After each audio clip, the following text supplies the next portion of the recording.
Flint जो एक भाड़े का सैनिक है और डॉक्टर वेहंट जो एक आर्कियोलॉजिस्ट है एक अंधेरी गुफा में दौड़ रहे हैं जहां एक दानव उनका पीछा कर रहा है। वेहंट ठोकर खाकर गिर जाता है लेकिन फ्लिन तुरंत उसे उठाकर दानव पर गोलीबारी करता है। अचानक से बत्तियां झपकने लगती हैं और बुझ जाती हैं। कुछ समय पहले फ्लिन और वेहंट एक गुफा की खोज करते हैं। वेहंट का इंटर्न साइमन एक दीवार पर प्राचीन लेखन देखता है। वह उनका अनुवाद करता है। यहाँ दफनाया गया है बच्चों का भक्षक, काला राजकुमार, आत्माओं का खाने वाला। उत्साहित साइमन और लेखों को डिकोड करने की कोशिश करता है। इस बीच वेहंट जल्दी से उपकरण इकट्ठा करता है और साइमन से जल्दी करने को कहता है। अचानक साइमन रुक जाता है। उसे कुछ सुनाई देता है। दानव गुफा से निकलता है और साइमन को खा जाता है जिससे वेहंट सदमे में जड़ हो जाता है। फ्लिन उस पर गोली चलाता है लेकिन दानव एक और भी भयानक रूप में बदल जाता है। फ्लिन और वेहंट भागते हैं। फ्लिन अपने कर्मचारियों मिकी और गैरी से संपर्क करता है और उन्हें हथियार तैयार करने को कहता है। जैसे ही वे भागने की कोशिश करते हैं दानव उनका रास्ता रोक लेता है। वेहंट उसे ड्रैकुला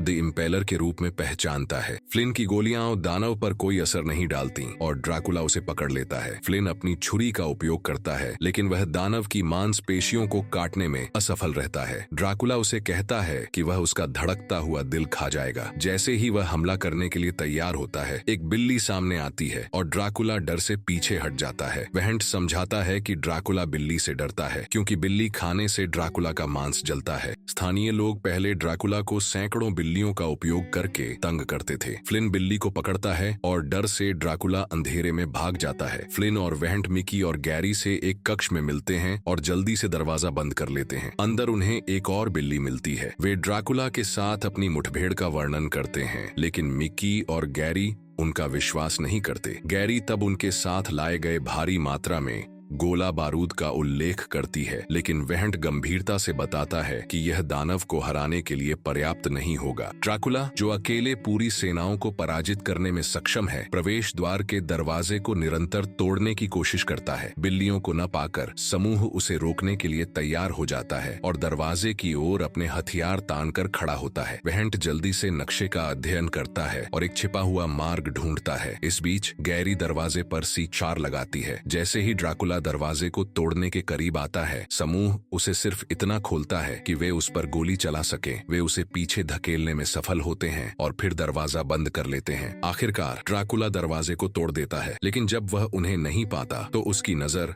C4 पर जाती है। विस्फोट में वह मारा जाता है जिससे कक्ष में एक झंकार गूंजता है। समूह इसका फायदा उठाकर छिपे हुए मार्ग से भागता है। हालांकि उनका सुकून ज्यादा देर नहीं टिकता। जब वे सुरंग से बाहर आते हैं तो वे खुद को एक विशाल कक्ष में पाते हैं जिसमें सैकड़ों समान वैम्पायर होते हैं। एपिसोड के अंत में वह इस दृश्य को देखकर भयभीत हो जाते हैं और समझ जाते हैं कि उनका संघर्ष अभी शुरू हुआ है। चैनल को लाइक और सब्सक्राइब करना न भूलें।